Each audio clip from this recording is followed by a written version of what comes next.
Olá, pessoal. Boa noite. Boa noite, bom dia, boa tarde. Depende da hora que você estiver assistindo esse vídeo. Então, aqui eu quero retomar a segunda parte da aula de hoje.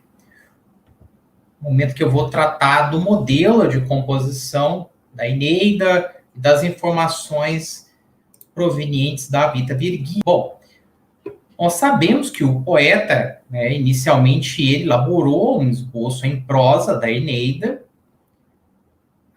ia versificando ao sabor da inspiração. Essa é uma informação que ela está presente lá, nessa biografia da tarde da antiguidade que nos chegou.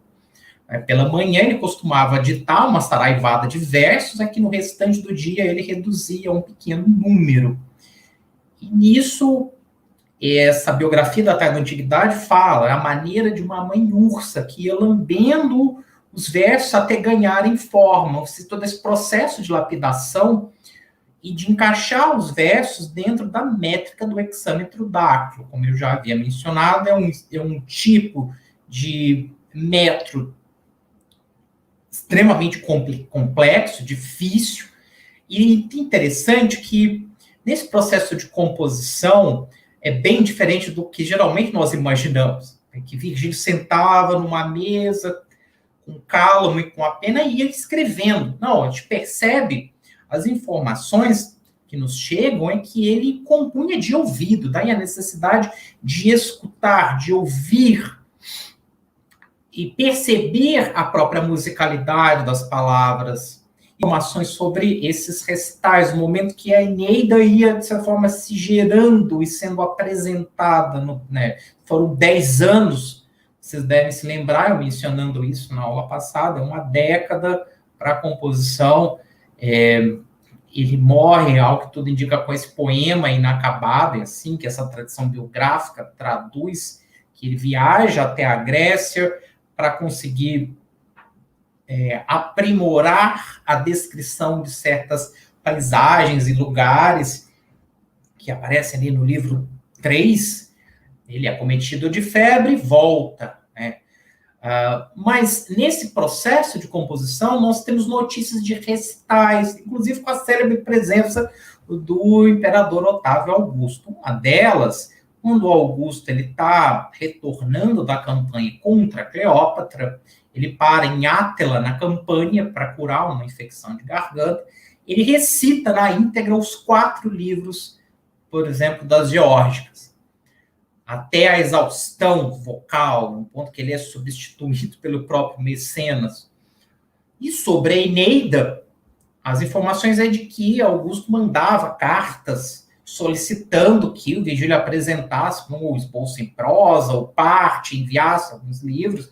E depois de muita insistência, ele decide executar a leitura pública de 3 livros, mais especificamente o 2º, o 4º e o 6º. Quando ele retorna da campanha contra os cantábrios, ele organiza esse recital, estavam presentes também Otávia, Lívia, o imperador. Interessante uma descrição desses recitais, no momento do desmaio da Otávia, quando o próprio poeta, ele está ali declamando os versos do 6º livro, lá naquela passagem que Anquise está descrevendo as almas, dos ilustres varões que iriam nascer, e eis que está ali, descreve a figura do Marcelo, que é justamente esse sobrinho do Otávio, no qual ele depositava as esperanças de substituí-lo, e que morre muito jovem. Então, quando ele cita o verso que refere-se ao Marcelo, a Otávia, ela colapsa, ela desmaia. Essa cena ela é retratada num quadro genial do Joseph Tylerson, numa tela de 1787, que retrata ali o Virgílio, o áteis imponente, com o braço erguido, o estilo de um orador, todo empenhado na sua recitação, enquanto no canto direito lá está desalentada da Otávia, amparada apenas por uma serva, que parece ser uma escrava. Ou seja, uma cena que mexeu bastante com a imaginação desses pintores do século XVIII, do século XIX. Então, nós temos notícias desses recitais. Bom, acerca da publicação, né, da Eneida, vocês devem se lembrar que eu havia mencionado que no testamento ele nomeia Virgílio, deixa seu patrimônio, já acumulado um certo patrimônio, o seu meio-irmão, o Augusto e o Mecenas, mas também as figuras de Lúcio Vário e Plócio Tuca. Ele deixava ele deixava no testamento instruções bem claras para caso algo acontecesse com ele, o Vário queimasse a Eneida, não publicasse. Em delírio ele pedia, né, no momento que está ali, por causa da febre delirante, ele pedia, solicitava as caixas da Eneida. Mas ele acaba desistindo, ele pede para que nada do que ele mesmo não tivesse escrito fosse publicado.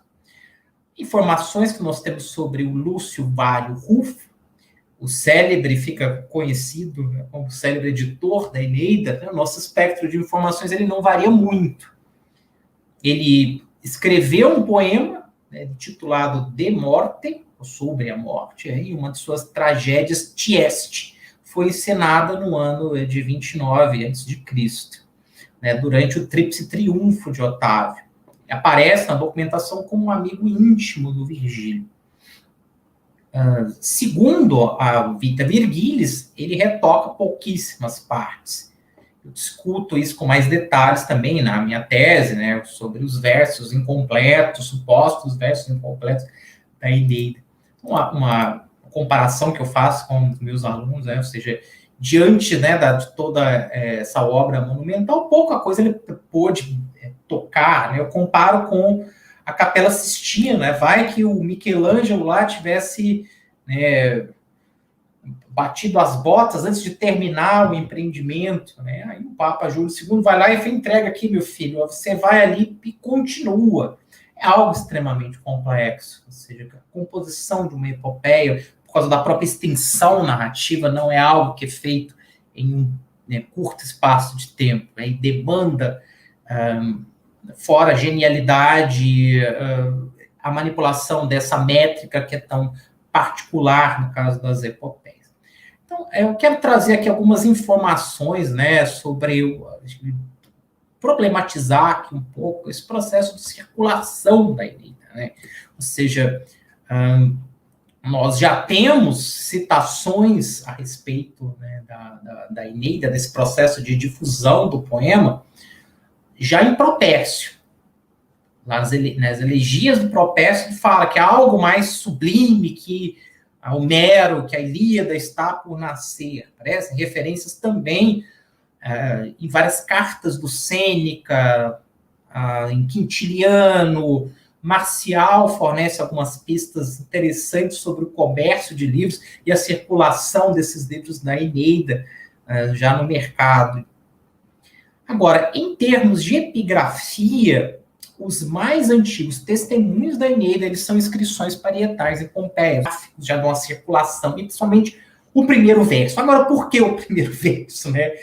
Discute-se muito isso, é o que circulava na boca do povo, né? Assim como, se a gente for compensar, né, nós não conseguimos recitar, hoje, nossa capacidade mnemônica com as tecnologias muito diminuída, mas nós conseguimos recitar de cabeça um verso de Shakespeare, né, dos Camões. Então, é o que circulava na boca do povo, né? O arma virumque cano, troiaco e primus abores. Então, ele vai aparecer em vários, não trechos mais completos da Eneida, mas principalmente o primeiro verso. E aqui eu quero chamar a atenção para esse último aqui, olha.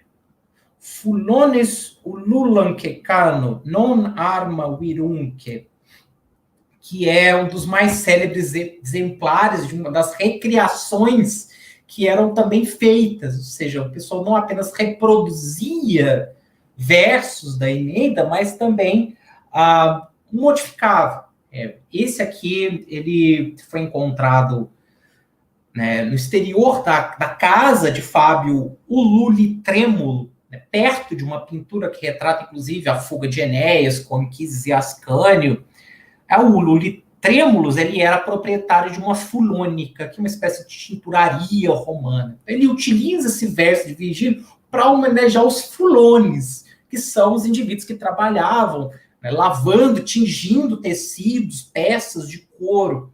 E a coruja, que seria uma espécie de mascote dos fulones, dos donos das fulônicas, ou seja, traduzido, está aqui, né? Canta os fulones e a coruja, não as armas e o homem. Aqui dentro da métrica do hexâmetro, mas aqui já fazendo uma brincadeira, uma modificação, né? O que supõe aqui, tanto que, pelo menos, o primeiro verso, ele era conhecido já, de certa forma, popularizado. Aqui, vocês devem estar estranhando um pouco, né? A escrita cursiva romana, certo? Se vocês quiserem, depois eu posso compartilhar aqui uma tabela, até para que vocês possam já ir treinando e memorizando a escrita cursiva. O principal suporte para o livro, nesse período do Virgílio, era o volumen, plural, volumina, que seria o rolo de papiro. Poderia ser de outra, geralmente pergaminho, mas o mais comum era o papiro.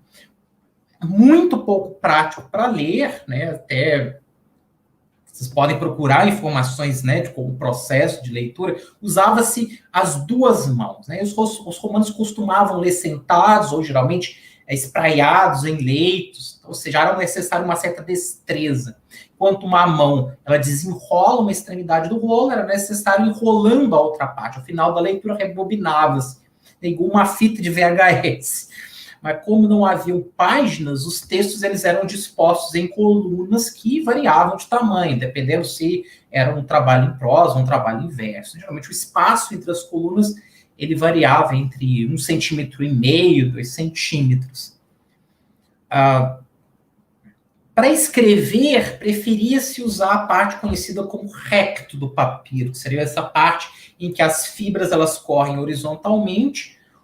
O verso, que seria onde as fibras correm, né, na vertical do papiro, é usado para anotações, né? Porque, né, o papiro corta-se o caule da planta e ele vai sendo entrelaçado, uma trama, né? Depois colocado para secar, eles prensam. É um processo de confecção do papiro, é um processo... e é um tipo de suporte de escrita também caro. E a depender da qualidade do papiro, do tamanho, os preços variavam bastante. Aqui eu trouxe uma imagem, justamente esse volume, esse rolo, é um sarcófago de um médico lendo um rolo de papiro. Né? Ao lado, aí, há uma estante provida de portas. Aí, na primeira prateleira, vocês podem, né, perceber uma pilha de rolos. Os instrumentos aqui são retratados e justamente... devia ser muito complicado para se procurar informações, né, nesse tipo de suporte.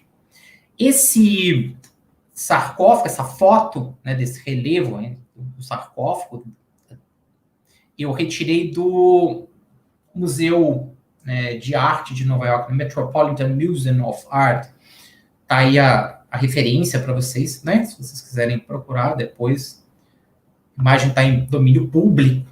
Eu tenho dado preferência em usar imagens da Wikimedia, imagens que não tenham problemas aí com direitos autorais. Isso aqui é apenas para mostrar para vocês quais tipos de suporte. Né? Aqui eu trouxe, aqui na verdade é uma foto minha, essa foto de uma exposição no Coliseu de 2014 sobre os variados suportes de escrita. Esse sarcófago específico ele pertence à coleção do Museu das Termas de Diocleciano. E aqui eu chamo a atenção para a cena, né, em evidência, que é descrito como o poeta e a musa. E justamente mostra um indivíduo com um volumen, esse tipo de rolo de papiro. A largura, né, as dimensões, obviamente, dos livros, elas variavam bastante em razão da qualidade do papiro, do tipo de escrita. Nós temos desde exemplares de luxo até cópias a um preço bem módico. Elas podiam ser encontradas nos mercados de livro. Os epigramas de Marcial são muito interessantes porque trazem informações sobre o funcionamento desse mercado de livros, do mercado editorial também, do que significava o processo, né, de publicação de uma obra, onde você entregava essa obra geralmente para escravos que faziam cópias manuais, pegava-se geralmente um indivíduo que queria montar uma biblioteca, pegava obras emprestadas com pessoas, com amigos, entregava para ser copiado, né? E também era possível encontrar vários desses livros em mercados específicos. Aqui eu trouxe uma ilustração retirada da obra do Lionel Casson, uma obra que eu, inclusive, aconselho a leitura, foi traduzido para o português, As Bibliotecas no Mundo Antigo, uma obra interessantíssima. Uma ilustração a partir de um afresco romano, e mostra aqui uma estante com os vários volúmina, né, esses vários rolos de papiro, como é que eles eram catalogados, penso que há aqui uma espécie de etiqueta de couro para rápida identificação. Então, nós entendemos, por uma questão de limitação técnica, a necessidade de uma obra ela ser circular em vários livros, justamente porque ela é impensável, inconcebível, em um poema do tamanho da Eneida, ou um trabalho do tamanho, por exemplo, da história romana de Tito Livre, coubesse num único volume de papiro, com essa necessidade da divisão, né? Daí lembre-se da referência às caixas dos livros, né? Porque é justamente o lugar onde se acomodavam. Os romanos usavam um tipo de receptáculo que é a capsa.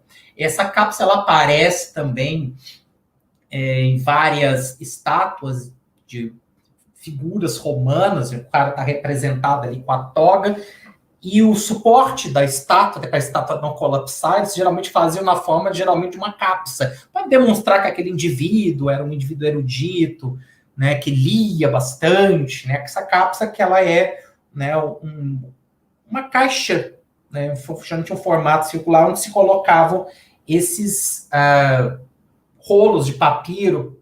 Tinha uma alça, geralmente, para o indivíduo transportar, né. Bom, a evidência arqueológica mais próxima para nós conjeturarmos que seria um volume especializado da Eneida, ela foi encontrada nas cinzas do Vesúvio no século XVIII, que é esse papiro de Herculano, né, terrivelmente mutilado, apenas parcialmente legível, que contém alguns trechos de um poema denominado Carmen de Bello Actiaco, ou Carmen de Bello Aegyptiaco, ou seja, né, o poema da Batalha do Ácio. Só poucas, né, alguns trechos apenas que sobreviveram, né? Foi encontrado na Vila dos Papiros. É uma residência suntuosa que foi escavada em Herculano, na encosta do mar. O que mais chamou a atenção das pessoas que, inclusive, escavaram essa vila. Herculano também é uma das cidades que foi devastada aí pelo Vesúvio. É um cômodo dessa vila, uma vila gigantesca, um cômodo contendo milhares de papiros, uma biblioteca. Bom, né, na verdade, descobriu-se que era uma biblioteca muito especializada, um acervo muito especializado, quase 3/4 dos papiros que foram desenrolados são trabalhos de um filósofo epicurista específico chamado Filódemo de Gádera, se vocês preferirem. Bom, dos poucos fragmentos de textos latinos, esse poema específico, com apenas 57 versos, distribuídos em 8 colunas, é um dos mais antigos registros de escrita em capitalis rústica, ou canônica, que é um tipo de escrita que vai se popularizar como uma escrita própria para livros. É uma escrita padrão para livros. Os livros confeccionados no Império, encontrada também nos códices mais antigos. no momento que o Codex, que é um outro tipo de suporte de escrita, ele vai se popularizar depois, né, século III para frente.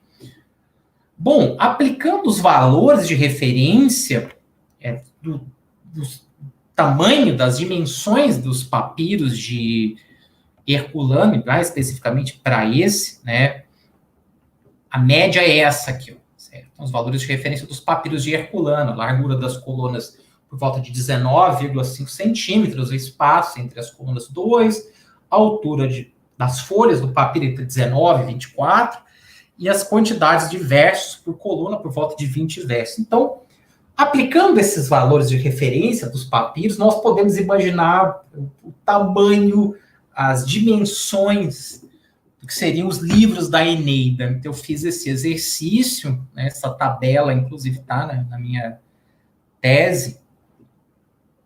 Então, aqui apenas para vocês verem, né, um exemplo do primeiro livro, né, a quantidade de versos, por volta de 756 versos, número estimado de colunas, 37, e o tamanho estimado do rolo de papiro, considerando o espaço entre colunas. Então, nós teríamos aqui 8 metros, 8,12 metros, né? Livro 2, 8,64, livro 3, 7 metros, e alguns livros que possuem mais versos, como os últimos, né? Por exemplo, o 12º, então um papiro por volta de 10,23 metros. Daí se entende, né, por que essa necessidade de se separar as obras em livros e essa divisão que nós mantemos até hoje nas edições impressas, tomando esse valor de referência a partir dos papiros. Bom, a questão é que se trata de um papiro de luxo, né, de uma vila aristocrática, mas mesmo considerando os valores fornecidos para os livros de tamanho standard, em hexâmetros latinos, então a coluna por volta de 14 centímetros, o espaço entre a coluna entre 1,5, esse quadro ele não tende a reduzir tanto das estimativas apresentadas aqui para vocês. Para vocês terem uma ideia, né, as dimensões desses livros, quando a gente fala, então, de uma obra monumental. Virgílio vai se tornar parte do currículo, assim como hoje nós estudamos na Escola Camões, Machado de Assis, aprendia-se a ler e a escrever com Virgílio, com Horácio, e também dentro desse currículo, entre uma das habilidades que se exigia, a prática da memorização, né, as recitações. Isso até Agostinho, pessoal, né? Lembro do Agostinho se queixando de ter sido obrigado a memorizar e declamar os versos da Ira de Junho. Juvenal também, na Sátira Sexta, nós encontramos na Sátira Juvenal uma alusão interessante aos volumes escolares destinados ao estudo dos poemas de Virgílio. Ele se refere ao aspecto encardido, né, das efígies dos poetas, como Horácio e Virgílio, estampadas em alguns volumes, em razão da fuligem das lucernas e pela manipulação constante dos alunos. A gente tem que lembrar que o instrumento de iluminação é as lucernas, são lamparinas, né, a óleo, e a fuligem que gerava ali dos alunos precisando manipular aqueles, né, exemplares ali para memorização, para estudos. O interessante é que nós encontramos alguns exemplares de exercícios de escrita em várias partes do Império. Eu trouxe aqui um deles, que são as Exercitationes Scribendi. Aqui eu trouxe o papiro de Hawara. Alguns desses papiros são geniais. Esse é proveniente do Egito, a necrópole de Hawara, que foi escavada, descoberta pelo Flinders Petrie. O sítio de Hawara, ele localiza-se ao sul da depressão do oásis de Fayum. Aqui vocês vão perceber apenas a quarta, quinta, sexta linha do reto são legíveis, né? É possível distinguir o início do verso 2 do livro 2 da Eneida. E aí percebam por que é um exercício de escrita a repetição em várias linhas. Conseguem perceber, né? E aqui em escrita cursiva, mas um tipo de escrita cursiva um pouco mais elaborado, e é possível a gente, né, identificar o verso. Non tibi tindarides facies, né, e aqui o que é completado em visa lacenae, não te seja odiosa a aparência da tindárida Lacena. Aqui uma referência à figura da Helena, né? Tindárida é o patronímico. Lacena é claramente uma alusão a Helena, né, cujo pai adotivo então, vai ser Tíndaro, e Lacena, que seria aí uma adaptação do grego para espartana, lacedemônia, lacônica, que é o referente latino para mulher espartana. Essa parte em visa lacenae é o que está faltando no hexâmetro. Esse fragmento ele mede entre 19,5 centímetros por 18. Certo? Então, é um tipo de escrita cursiva refinada, mas é um exemplar de uso escolar. Aqui eu trouxe outro, né, um papiro de Oxirrinco. Aí, lembrando, né, sou rapidamente aqui o sítio de Oxirrinco, que é uma cidade grega, que ela vai ser descoberta, escavada pelo Bernard Grenfell e o Arthur Hunt. Encontra-se um depósito manancial de papiros em língua grega, latina, copta, no arco cronológico que vai do primeiro até o sexto século. Vários desses papiros foram editados e publicados em volumes, até muitos estão disponíveis na internet, tá aí as referências. Estão distribuídos em instituições, museus de prestígio, como o Museu do Cairo, o Museu de Nova York, o Ashmolean Museum da Universidade de Oxford. Bom, o trecho que eu estou mostrando para vocês, né, que é um trecho do livro 11, também um exercício de escrita, percebam que a linha é copiada várias e várias vezes. O trecho é parte de um discurso provocativo de Drances, que é um dos rivais do turno, que ele busca desqualificar o rei dos Rútulos perante o Conselho dos Nobres, porque ele quer levar adiante a guerra contra os troianos. Então, por se tratar de um exercício de escrita, percebe-se o cuidado semelhante ao papiro de Hawara na diferenciação das letras, uma caligrafia muito cuidadosa, já uma tendência aqui para pronunciar o latino. Agora, mudando um pouco a direção, eu quero mostrar aqui uma tabuleta de Vindolanda.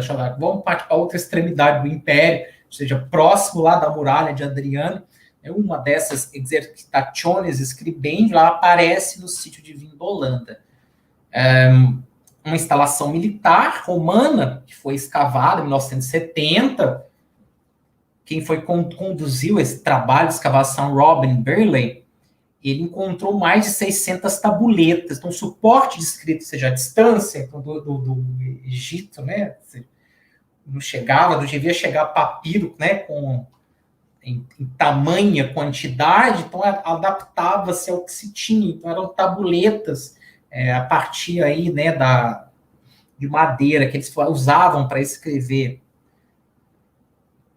Essa aqui, especificamente, é uma tabuleta de exercício de escrita, né, que é a tabuleta 118.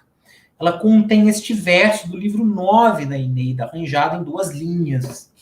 Aí, o trecho em evidência, ele descreve como que a fama anunciou a morte dos audaciosos combatentes troianos, que é o Niso e Eurilo. Os jovenzinhos que eu havia mencionado, que eles heroicamente tentam romper o cerco, né? Então, o acampamento troiano está cercado, eles tentam romper o cerco para tentar avisar Enéas, ou seja, para o Enéas retornar e acudi-los. Só que eles são capturados. Ou seja, a cabeça deles é ostentada em lanças pelos rútulos, as mães. Então, tem toda uma descrição de como é que as mães recebem essa notícia. E aí, a questão da fama, né? Ou seja, como que a fama ela anunciar a morte deles, né? A fama que ela é representada, por exemplo, no livro 4 da Eneida. Eu havia mencionado lá na aula da semana passada como que essa fama ela tem uma representação que é muito peculiar do Virgílio, que é um monstro de dimensões colossais, que ela tem várias bocas, várias asas, várias línguas, justamente essa ideia do rumor, da fofoca, bem interessante essa descrição da fama. Então, ela está sendo aqui retomada nesse verso. Que tipo de caligrafia? Aqui nós já temos uma caligrafia um pouco semelhante à que aparece em Pompeia, nos grafitos. Mas percebo que tem aqui os versos, né? Então, ó, Interia pavida, volitans, pina, né? Perurben. E aqui um segue, né? Ou seja, neste meio tempo a fama lá esvoaçando pela aterrorizada cidade. Esse segue, ele pode ter sido adicionado ao final do verso, né, e com base em outros exercícios de escrita, essa sequência de letras foi interpretada como uma abreviação de segnis, quer dizer, preguiçoso, ou vagaroso, segniter, vagarosamente. Então, você me pergunta, seria uma repreensão, né, do corretor, né, de quem está ali ensinando. Esses exemplares, eles sugerem essa rápida disseminação dos versos virgilianos. Eles atestam o uso escolar, mnemônico, anunciado por outros autores na antiguidade. Algo também impressionante, né, a respeito da Eneida, é a qualidade codicológica dos códices que nos chegaram, né, considerando o uso escolar persistente de Virgílio, se vai de Juvenal a Agostinho, a circulação dos poemas dentro dessa prática escolar, ela não é surpreendente também com a quantidade de códices com a obra do Mantuano nos tenha chegado, né, em tamanha abundância, alguns datados do século IV e V, que é um caso raríssimo. E eu trouxe aqui os mais conhecidos, que são os códices antiquores, os mais antigos. Aí um comentário técnico, né, importante, a tecnologia do vellum aplicado ao formato do códex vai possibilitar que obras de um mesmo autor, no caso, na Virgílio, sempre circulava a partir dos códices a tríade virgiliana, as bucólicas, as geórgicas e a Eneida, vão circular no conjunto, que não era cabível e praticável muito nos volumes de papiro, uma vez que essa tecnologia muda. Então, mais uma vez, vou sugerir aqui o livro Bibliotecas do Mundo Antigo, do Lionel Casson, que ele vai mostrar justamente o impacto deste formato de livro que nós usamos até os dias de hoje. Então, aqui os principais estão aí, né? Augusteus, né? Eu trouxe algumas imagens também, mas aqui rapidamente, né? O Codex Augusteus, o Medseus, que é o mais completo, a Editio Princeps, ela se baseia em grande parte nas informações, nas leituras desse aqui, as Schede Vaticanae, ou Codex Vaticanus, então aqui a datação deles, o Romanos, o Palatinos, as Schede Sangalenses Rescripte, aqui quando aparece Veronenses Rescripte, é porque são palimpsestos, ou seja, aquele tipo de livro, que eles raspavam, né, para escrever por cima. Aqui, quem criou esse sistema de classificação, que rapidamente é o Otto Hiebeck, a partir da crítica textual e filológica, certo? E a Lebe, por exemplo, né, vai utilizar esse mesmo sistema de classificação, e quando há uma variação de leitura, né, geralmente, algumas edições trazem, né, essa informação, né, em nota de rodapé. Bom, o Codex Augusteus, ele é datado entre o século III e IV, restaram apenas 7 folhas, das quais 4 pertencem à Biblioteca Estatal de Berlim e 3 à Biblioteca Apostólica Vaticana. Esse é um dos raros manuscritos em capitales elegans, que é interessante, ela consiste em uma adaptação para os livrescos da escrita monumental epigráfica, um dos mais antigos exemplares dessas letras também capitulares. Aqui um trecho das Geórgicas, no livro 1, mais especificamente, o Ficium, Aut Umbra, né? Então aqui o O, né, em forma de capitales, certo? O Medseus, também uma imagem, a propriedade da Biblioteca Laurenciana de Florença, referência aos Médici, obviamente, é um códice em capitalis rústica, datado do século V, e o mais completo dos códices antiquários, certo?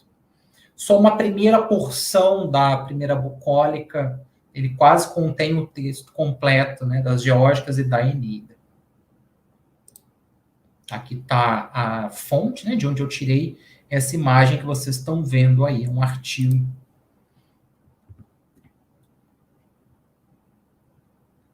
Aqui o Virgílios Vaticanus, né, a Schedae Vaticanae, ela é mais conhecida também, né, como Vaticanos, Virgílios Vaticanos, sobreviveram apenas 75 folhas. E aí, sobre as ilustrações, tem um trabalho interessante à parte só sobre essas ilustrações, do David Wright, né, The Vatican Virgil, a Masterpiece of Late Antiquity Art.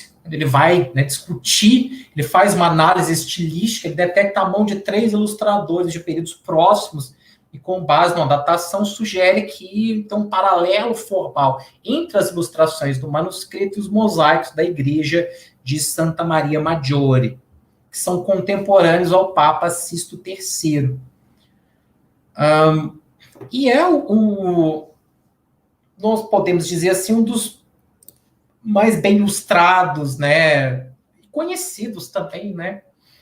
Aqui ele traz um trecho da Geórgica, que é retratando justamente uma luta de touros. Esse eu acho genial, com essa ilustração, que é a imagem do templo de Apolo, a ilustração de uma passagem conhecida do livro sexto da Eneida, que é o encontro do Enéas e o seu companheiro Acates com a Sibila de Cumas, diante do templo de Apolo. Tem a éfrase desse templo, a descrição desse templo, a encontro com a Sibila, e a Sibila lembrando que vai ser a guia do Enéas no Averno. Ela que vai, né, levar o Enéas por todas as partes do mundo dos mortos, explicando essas partes. O livro sexto é um dos que mais me toca o coração. Foi objeto da dissertação de mestrado, gosto muito desse livro sexto, né, que é uma representação que vai trazer elementos da geografia imaginária latina, romana, deste mundo dos mortos. Né? Vejam lá a figura da Sibila. Eu não vou me delongar muito mais, pessoal, que vai ficar muito prolongado aqui, né, mas basta vocês depois, né, identificarem. Está aqui, ó, a passagem, é o livro sexto, 45 e 50. E aqui uma ilustração do livro quarto, que vai mostrar aí a pobre da Dido, lá em o ato de suicídio, a partir do abandono do Enéas, ela se mata, né? Ela sobe na pira funerária e ateia fogo, certo? Então, Virgílios Vaticanos, a morte de Dido, que é a passagem do livro 4, né, verso 663. Está aqui a referência, se vocês quiserem depois encontrar aí na internet. Por fim, o Virgílios Romanos, que é outra preciosidade da Biblioteca Vaticana, é um manuscrito datado do século V e VI, em 309 folhas, contendo os 3 principais trabalhos do poeta. Em capitalis rústica, né, uma das ilustrações desse manuscrito representa o que acredita ser uma ilustração do próprio Virgílio. Ele com toga, sentada entre uma cápsula, estão lembrados da cápsula para transportar os volumes, né, e um leitoril, né, que foi interpretado como um retrato do poeta. Tendo em vista a semelhança com o mosaico de Virgílio de Radrumento, na província de Pisácena, certo? Do século III. Faltaram aqui apenas as musas, né? Mas percebam lá que está segurando um volume, certo? Tal como a própria forma como ele está sentado, com toga. E aqui, a Époglas. Mas é o finalzinho aqui, o último verso da quinta épogla, e o início da sexta, certo?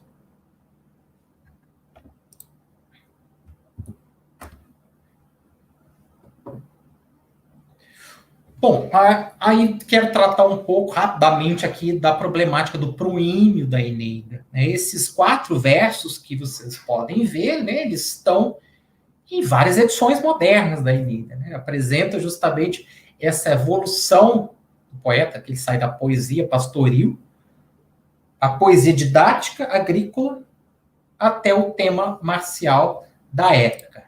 Então, eu sou aquele que outrora canções modulei, ao compasso da doce avena, e saindo das selvas os campos vizinhos a obedecer. Obriguei a avidez do colono remisso, nas gratas fainas da terra. Ora, os feitos horrendos de Marte, justamente mostrando o tema dessa tríade que representa a própria obra de Virgílio. A questão sobre isso é que esses quatro versos que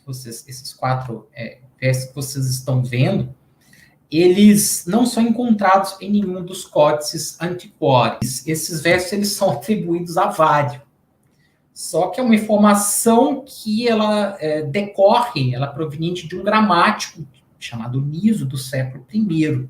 Segundo, o Vário teria invertido a ordem do livro 2 e 3 da Eneida e riscado essas linhas do prólogo do primeiro livro. Bom, essa inversão da ordem é um evento que não é muito plausível, é rejeitada por vários virgilianistas, porque teria resultado numa reformulação de toda a estrutura narrativa, que também entra em contradição com a informação de que ele teria realizado algumas poucas alterações sutis. O que leva alguns autores, né, à hipótese, da ideia de que esses versos tenham surgido em edições, inclusive em edições de luxo. É a ideia do ornamento editorial, a hipótese do ornamento editorial, né, muito difundida no meio acadêmico. Quem propõe também essa ideia é o Jan Ziolkowski e o Michael Putman. Esses 4 hexâmetros eles foram concebidos por algum editor do poema. Não necessariamente o Vário, né, e não muito antes do governo do Tibério.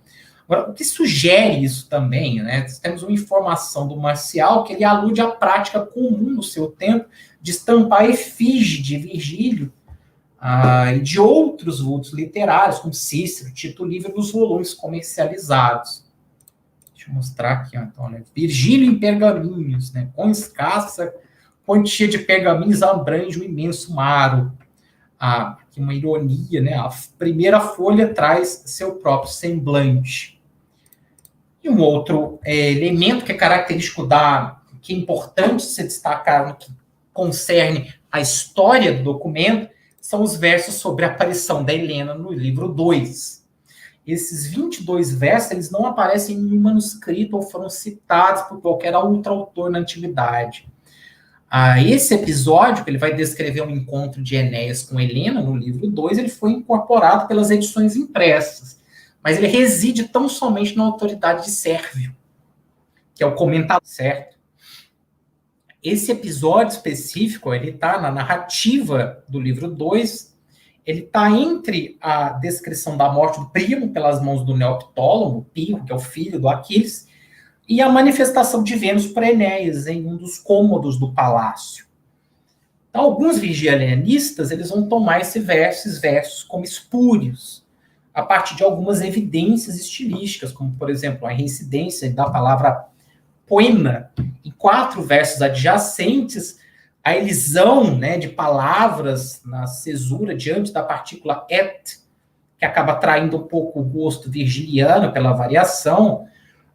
E outros argumentam também pela coesão sintática e contextual, né? Ou seja, autores vão rejeitar isso, vão considerar de fato espúrios, mas outros acadêmicos, eles argumentam que há de fato uma coesão, né, com os versos precedentes.